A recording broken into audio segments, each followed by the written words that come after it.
saludar en nombre de todos ustedes. Buenas noches, Pío Moa. Hola, buenas noches. ¿Cómo nos encontramos? Bien, tirando. Oye, lo tuyo, de verdad, hoy no estaba previsto que interviniera, pero ha sido clamoroso el número de lectores que nos habían pedido tu presencia hoy aquí, Pío, sobre todo para que analizaras lo que te ha parecido, lo que ha ocurrido en Francia, en París, estos últimos días, un ejemplo desgraciado de lo que está ocurriendo en otros puntos de Europa, de la geografía europea, con el Islam, Pío. Sí. Bueno, yo creo que tiene básicamente dos elementos. Uno es la identificación que se quiere hacer con una revista verdaderamente repugnante, ¿no? Como es Charlie Hebdo. Y otra, la cuestión islámica. Entonces, se han confundido las dos cosas. Es decir, parece que hay una obligación moral de identificarse con esos... no sé cómo llamarles, ¿no? Con los tipejos estos de Charlie Hebdo. Se llama Herederos Intelectuales del Mayo del 68, Pío. Sí, son lacratillas de estos que están ofendiendo constantemente a la religión, sobre todo porque han atacado mucho más a los católicos que a los musulmanes. Mucho más. Oye, ahora con los judíos nunca se han atrevido, ¿eh? Curioso, Pío. Creo que sí, creo que también han dado los judíos, sí. No me consta, pero bueno, si tú sí, lo dices... sí, ellos se meten con todos porque ellos consideran que la religión es un mal. Ya. Entonces, partiendo de que todas las religiones son un mal, y por eso es tan importante la política esta de que hay que identificarse con ellos. Ya. Porque es, digamos, la Unión Europea lleva una política anticristiana, sobre todo anticristiana, que no le importa favorecer a los musulmanes mientras sea una minoría que creen que no les hará mucho daño, pero que fastidiará a los católicos. Esa es una de las políticas que lleva la Unión Europea. Y como la cultura cristiana es la base de la cultura europea, pues eso va a dejar... a mí es una cosa que me aterra un poco, ¿no? Porque es renunciar a las raíces, es un poco quedar en el aire, ¿no? Y sustituir una tradición y una cultura que es importantísima, aunque uno no sea creyente, ¿no? Pero es gigantesca, ¿no? Sustituirla por los tópicos progres estos, que les da igual lo mismo, les da igual cualquier cosa, ¿no? Sí. Y que van al final pues a cosas tan brutales como el aborto favorecido y cosas así. Hablamos del roble rasero de medir, Pío, algo que normalmente en política se usa a favor. Si lo hace mi partido está bien, pero si lo hace el tuyo está mal. Por desgracia, en España en el tema musulmán se hace a la inversa, es decir, si lo hace la Iglesia lo critico, si lo hacen los musulmanes lo justifico. Sí, es una tendencia que hay, que se va a pagar cara, porque claro, precisamente sobre todo en España, nuestra cultura se ha formado en lucha contra el Islam. Efectivamente, contra lo que sostienen los exegetas del periodo de Al-Ándalus, del periodo de dominación musulmana en España. Es una de esas cosas realmente estúpidas. Que vamos a hablar a continuación, Pío, pero antes una noticia de última hora que nos pasan, no sé si tienes información. 2 yihadistas muertos en una operación antiterrorista en Bélgica. Algunos testigos aseguran que ha habido una explosión y varios disparos en la localidad de Verviers. Según la televisión pública belga, los terroristas habrían regresado recientemente de Siria y planeaban un ataque según el diario flamenco Standard. Se han evitado atentados terroristas de envergadura y que iban a ser cometidos de inmediato, asegura la Fiscalía Federal belga. Pues esto es una cosa que no entiendo. ¿Por qué coño se deja a estos tíos, a estos yihadistas que vienen de Siria? ¿Por qué se les deja retornar a Europa, Pío? Es que se les deja, a veces quizá por ignorancia, porque muchas veces no se sabe del todo quiénes son, aunque hay una vigilancia cada vez mayor. Pero también es que hay que reconocer que el problema en Siria, por ejemplo, lo han creado en gran medida la Unión Europea y USA y Estados Unidos, ¿no? Y Francia. Y Francia, sobre todo Francia. Y Francia, ¿no? O lo mismo el caos que han creado en Libia con su intervención contra Gaddafi, ¿no? La Unión Europea está cometiendo verdaderos crímenes, ¿no? Verdaderos disparates, ¿no? Y son cosas que pues al final se vuelven contra ella, ¿no? Está claro. Todo esto de la convivencia idílica con el Islam, Pío, se sustenta en un puñado de mentiras, pero sobre todo se sustenta en un periodo histórico que se nos pretende vender, ya se nos empieza a vender en los colegios, como un periodo de fértil conciliación y hermanamiento y todos los parabienes que a uno se le ocurra, que hubo en esa España entre los musulmanes y los cristianos. ¿Qué hay de cierto y qué no hay de cierto en esa leyenda que se ha impuesto, desgraciadamente? De cierto no hay realmente nada. Yo en Nueva Historia de España he analizado un poco todos esos mitos que son de que no tienen pies ni cabeza, ¿no? Realmente hubo una invasión islámica, los islámicos se impusieron, los cristianos estaban muy sometidos, y los judíos todavía más, aunque al principio menos, porque al principio los judíos ayudaron a los islámicos, sí, pero después eran los más degradados, ¿no?, por la sociedad musulmana. Además, lo que habla, no hubo tolerancia. Lo que ocurre es que al principio, claro, ellos eran muy pocos y la inmensa mayoría de la población pues era cristiana, aunque luego al final se convirtió la mayoría también de ellos al Islam. Bien, pues estos que se convirtieron, incluso los que se convirtieron, que se llamaban muladíes, sí, bueno, incluso ellos estaban segregados. Es decir, quien tenía el poder realmente allí, un poder extremadamente despótico, era la minoría de origen árabe, que masacraba no solo a los cristianos, sino también a los muladíes, los tenía, es decir, estaban marginados. Y a los bereberes. Y a los bereberes. Entonces es curioso porque algo que he señalado, ¿no?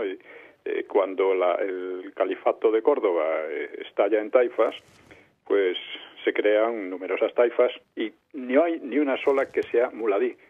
Todas son o árabes, algunas bereberes y algunas eslavas. Sí, la del Levante eran eslavas todas. Sí, que las eslavas procedían de los esclavos, claro, que eran utilizados para el ejército, porque otra cosa curiosa es que el ejército de Al-Ándalus estaba compuesto sobre todo de esclavos y de bereberes, que eran odiados por toda la población de aquí, por los muladíes, los cristianos, por todos ellos. Y era así porque el poder árabe desconfiaba extremadamente de la población. Ya. A pesar de que estuviera islamizada una gran parte de ella, desconfiaba de ella. Era un poder, como digo, muy despótico y claro, tenía que valerse un ejército en el que poder confiar, que solo fuera fiel al califa o al amo de la taifa, ¿no?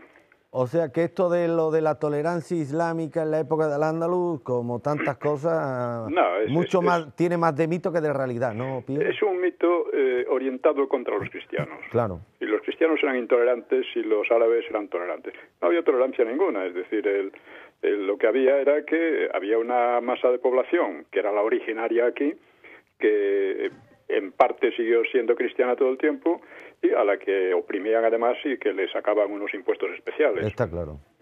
Pero además, si es que hay un ejemplo muy claro y muy rotundo que viene precisamente a corroborar esta tesis de la exclusión entre las comunidades. Cuando uno va a Toledo, mira, esta es la judería, aquí vivían los judíos, aquí vivían los cristianos y aquí vivían los musulmanes y demás. El Toledo de las tres culturas, de la fraternidad, pues hubiesen estado todas las comunidades viviendo en un mismo núcleo, Pío.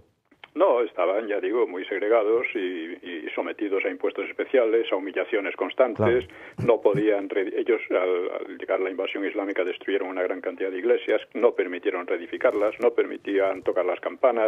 El musulmán que se hacía cristiano lo condenaban a muerte.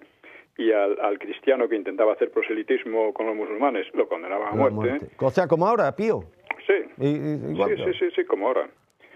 Oye, ¿y a qué atribuyes, Pío, a la vista de tantos ejemplos que a diario colisionan con nuestro sentido de la justicia, de la civilización, de la cultura, hasta de la moralidad, diría yo? ¿A qué atribuyes esta terca fascinación que tiene la casta política española y europea hacia el Islam?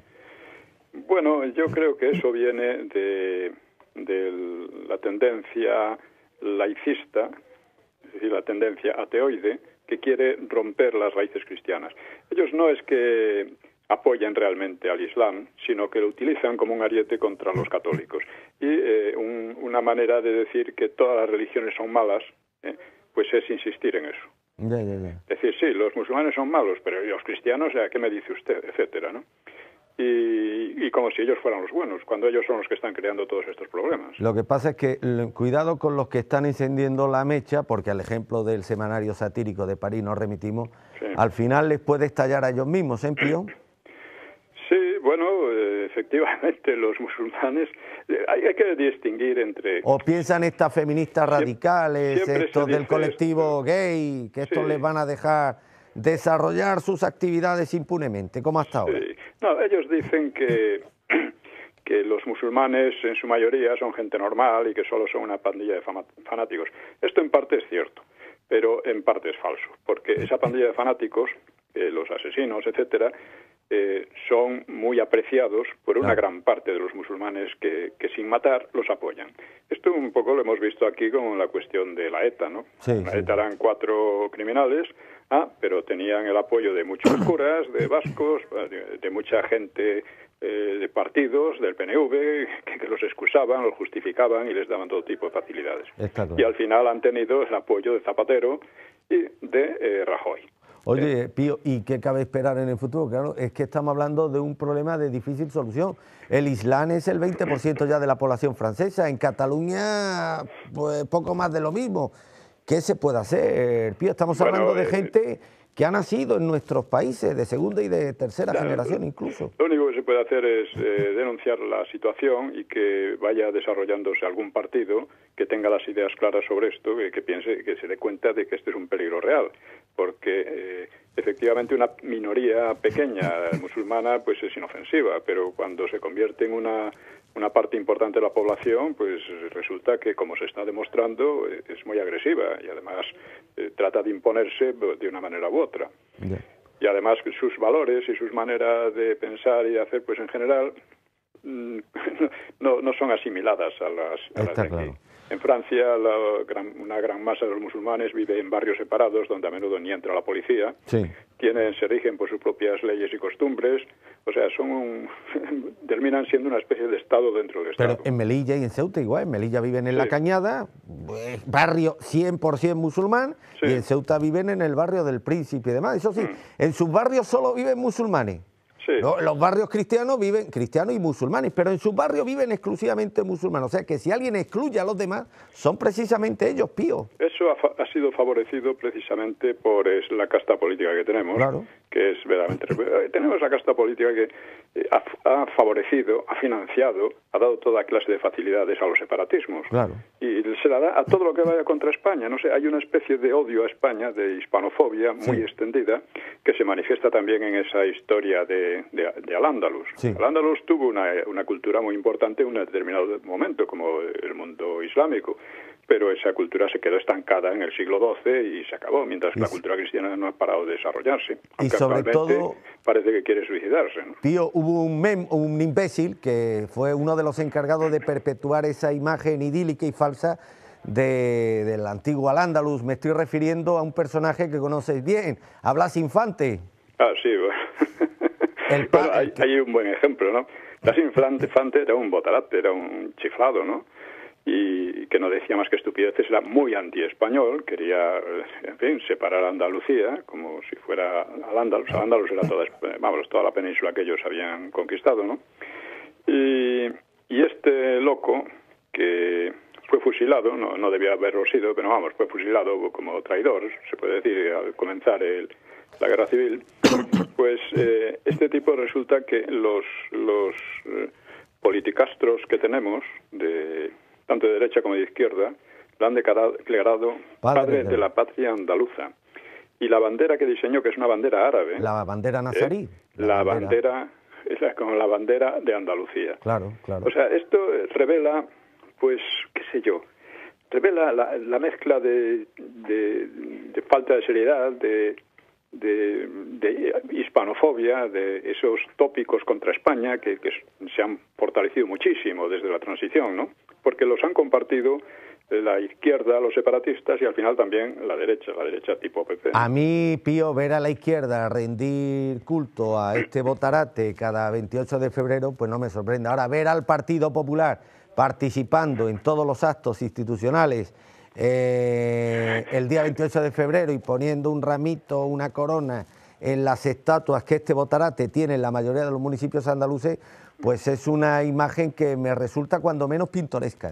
Sí, es peor. O sea, el PP además, yo recuerdo que Arenas criticaba una vez a los dirigentes socialistas porque no habían acudido al homenaje a Blas Infante. A Blas Infante, sí, sí. Es algo tan disparatado lo que tenemos que, como no surja una alternativa un poco clara y un poco enérgica... Lo dijo Enrique de Diego en Alerta Digital hace unos días. Algunos se escandalizaron. Lo mismo que está diciendo ahora Pío Boal lo defendía Enrique de Diego. ¿O sale esta alternativa que nos saque de este lío? Es que entre los partidos que hay actualmente no hay ninguno, o sea, los partidos importantes, no hay ninguno que se salve. Todos tienen ya un historial tan repulsivo, ¿no? No encuentro palabras para eso, ¿no? Está bien. Pues, Pío, son corruptos, en fin, no hay palabras. Pues queríamos conocer tus opiniones, tus reflexiones sobre lo acontecido estos días en Francia y por añadidura lo que está ocurriendo en Europa desde hace ya desgraciadamente demasiado tiempo. Nos ha encantado tu testimonio, que insisto, nos lo habían pedido encarecidamente muchos lectores de Alerta Digital a través de las redes sociales, querido Pío. Bueno, pues aquí estoy. Pues nada, confiando en tenerte pronto en directo, saludos, un abrazo y hasta pronto. Un abrazo.